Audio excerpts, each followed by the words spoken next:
Pessoal, como vai? Tudo bem? Hoje nós vamos falar de um assunto aqui, né? Continuando a falar aí sobre o sistema de holding familiar. É um assunto que algumas pessoas têm perguntado, a gente tem notado algumas situações repetitivas, né? Desse assunto, que é o seguinte, né? Antes de falar sobre o assunto, gostaria de comentar, né, o nosso canal no YouTube, que é um canal dedicado a esse assunto específico de holding familiar, né, onde a gente é, posta lá várias informações sobre o sistema, enfim, comentando pontos interessantes.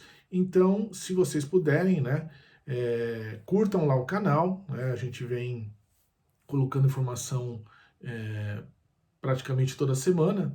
Então, peço que vocês curtam o canal, se inscrevam e a gente vai continuar alimentando e levando essas informações para muito mais pessoas para disseminar esse assunto que vem ajudando muita gente.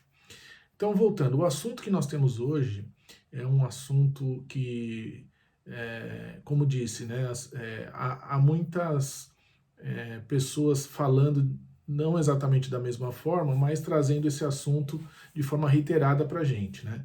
Que é o seguinte: muitas vezes deparamos com interessados na montagem do sistema aí de holding familiar, dizendo o seguinte: será que eu posso utilizar uma empresa, um CNPJ, enfim, uma empresa que eu já tenho, né? E transformar essa empresa numa empresa de holding familiar? Então, essa é uma pergunta que vem chegando para a gente tem que discorrer um pouquinho mais para a gente lembrar alguns aspectos importantes nesse sistema de holding familiar. Nós temos que lembrar primeiro que o sistema de holding familiar, como já venho dizendo e repetindo, ele é um sistema, né, que vem atender uma série de situações, prevê lá aquela parte do planejamento sucessório, por exemplo, né, a questão da própria participação entre as empresas, né, a proteção dos bens como um todo, né, e também a questão aí que gera uma economia muito grande frente aos custos, por exemplo, de um inventário. Então, quando a gente fala o seguinte, pô, será que eu consigo utilizar uma empresa, um CNPJ que eu já tenho? Essa empresa, ela tá lá, eu não tenho utilizado mais ela, mas será que a gente consegue aproveitar essa empresa para transformar numa holding familiar? Então, como eu disse, primeiro de tudo, não, o sistema de holding familiar ele é um sistema. Na verdade, não necessariamente é uma empresa só, né? Algumas vezes a gente faz uma composição de até duas, e às vezes três empresas aí para atender a necessidade daquela formação familiar, daquele conteúdo patrimonial que a família tem, para atender o desejo, né, e adequar toda essa situação num sistema. Transformar simplesmente uma empresa numa holding familiar gera já uma certa é, dificuldade. Por quê? Porque, como disse, holding não necessariamente é uma empresa só. Então, por aí, né, só por esse fato, a gente já vê que não é tão simples assim. Agora, a gente poderia responder? Veja, em questão de possibilidade, é possível transformar uma empresa em holding familiar? De forma simples, sim, né? Você adequando o contrato social dessa empresa, que já existe, né? Inserindo ali cláusulas necessárias, o próprio objeto da empresa, você operando todas as modificações necessárias, sim. No campo das possibilidades, sim, é possível fazer sim uma transformação de uma empresa limitada por uma empresa holding familiar. Mas, assim, complementando, né, falando um pouco mais, o sistema de holding familiar é um pouco mais complexo que isso, né?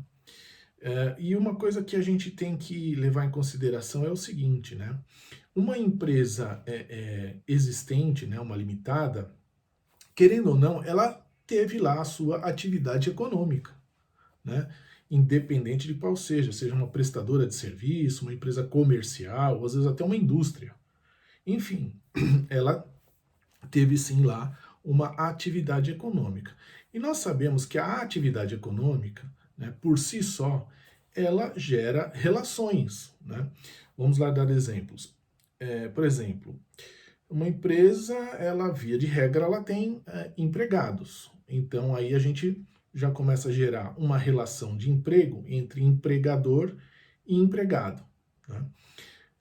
E daí pode decorrer o quê? Né? Riscos. Né? Que tipo de risco? Por exemplo, uma demanda trabalhista. É natural que isso possa ocorrer. Né? Então, a partir desse momento, a gente já tem a possibilidade de risco nessa empresa existente. Mas ainda assim, vamos dizer, mas olha, eu nunca tive problema nenhum, né, relação com meus empregados, nunca tive uma demanda trabalhista. Ok, mas vamos pensar um pouco mais amplamente na questão aí da possibilidade de gerar riscos. Né? Então imagine o seguinte, vamos dar um exemplo bem simples. Imagina lá você tem um posto de gasolina. Um posto de gasolina, tem o frentista, tem a parte administrativa do pagamento ali e tal, enfim. Ainda que não se tenha nenhum problema de relação trabalhista, né, demandas, enfim, imagine a seguinte situação. Vamos imaginar que venha lá um vendaval, enfim, uma tempestade, e cai parte da estrutura, né, do posto de gasolina em cima de um funcionário. Né? Então, estamos sim sujeitos a uma relação de risco. Né? De outro modo, imaginando também a questão, né, desta empresa com atividade econômica, ela vai ter fatalmente que recolher tributos. Né? Então, faturou, né, foi tributada. Então, não há como uma empresa existir com atividade econômica sem o recolhimento de tributos. E nós sabemos, né, que toda atividade econômica, ela passa por altos e baixos, passa por planos econômicos mirabolantes do governo, passa por sazonalidades, enfim, passa por oscilações. E nesse campo tributário, a gente sabe que a empresa, eventualmente não conseguindo arcar com os tributos devidos, vai ter sim uma cobrança judicial desses tributos e vai gerar, por consequência, riscos, né, para a empresa. E se essa empresa está interligada num sistema de holding familiar, vai gerar risco para a holding familiar, onde estão os bens da família. Então, veja que não é tão simples assim. Ainda assim, uma terceira possibilidade. Nós sabemos que uma empresa com atividade econômica, ela pode estar ligada a serviços, produtos, enfim, ela vai ter a comercialização desses produtos e serviços, tá certo? Então nós temos ainda um outro risco que seria com relação a essa situação comercial, né? A relação entre um fornecedor, entre um cliente, né? Então, de qualquer forma, nós vamos poder também ser demandados nesse sentido, né? E, novamente, se a empresa estiver interligada num sistema de holding familiar, mesmo que ela não teve atividade por muito tempo lá, faz um tempo que ela não teve atividade, mas de alguma forma esse risco pode aparecer. E aí, para quem é técnico, para quem monta um sistema de holding familiar, né, eu acho que a última coisa que esse profissional vai fazer é montar um sistema que ele é desenhado, projetado, né, para guardar os bens da família, dar segurança a esses bens, viabilizar um planejamento sucessório com um custo reduzido, eu acho que não vai ter nenhum profissional que vai se prestar a correr ou colocar os bens dessa família em risco se justamente ele é contratado para que não monte o sistema sem risco. Não faz sentido.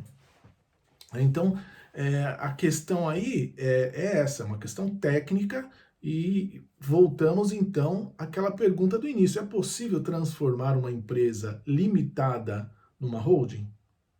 Dissemos que sim, de forma simples sim. Mas é recomendado? Não é recomendado. Inclusive, para a montagem do sistema de holding familiar, essa montagem ela passa por etapas. A família chega diante de um profissional e fala assim: olha, vamos montar uma holding familiar? E sai montando. Né?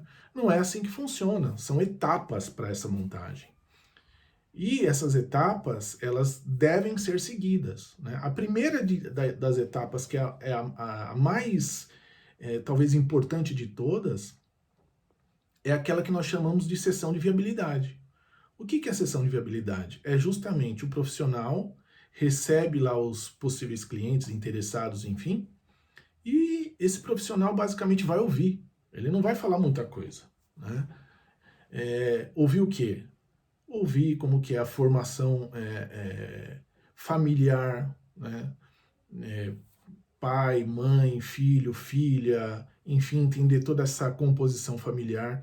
Vai ter que entender, mais que isso, a composição patrimonial dos bens da família, né? Uma casa, um carro, aplicação financeira, um sítio, uma fazenda, enfim, o que tiver, né? Vai lá compor essa questão patrimonial.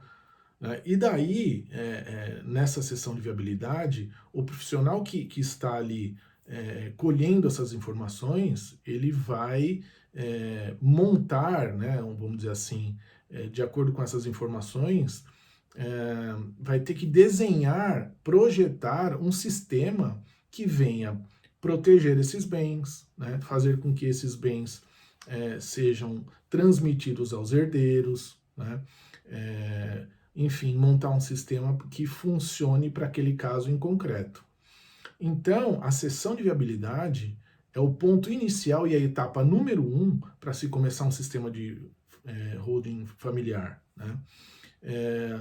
Obviamente, depois dessa primeira etapa, parte-se para uma segunda etapa, que a gente chama de croquis estrutural do sistema, né? Onde a gente vai, diante daquelas informações colhidas, né, na sessão de viabilidade, a gente vai trabalhar e vai projetar, estruturar lá um sistema, né, que venha atender todas essas informações que foram colhidas. E numa terceira etapa ainda, né, vem a parte da execução da montagem do sistema, que também essa execução é dividida em etapas. Ou seja, na verdade é um planejamento, né, de montagem, vamos dizer assim, e esse planejamento ele é desenhado de acordo com cada caso, pois cada caso demanda de uma situação específica e, portanto, esse sistema tem que ser desenhado, projetado, enfim, para que atenda essa proposição, enfim, que nós falamos. Então, pessoal, espero que vocês tenham gostado desse vídeo. Né? Eu vou pedir novamente que vocês curtam esse vídeo, comentem, porque um comentário para a gente é importante, a gente pode, diante desse comentário, elencar um novo vídeo falando sobre, enfim, alguma outra questão que ficou em dúvida, etc. Então, se inscrevam no canal, comentem, deixem aí um like, né, para a gente poder também mostrar para a rede que esse assunto é um assunto relevante, né, e que a gente possa levar para o maior número de pessoas possível para que possam ter conhecimento do sistema de holding familiar. Eu agradeço muito a presença de todos, mais uma vez um forte abraço a todos e boa noite.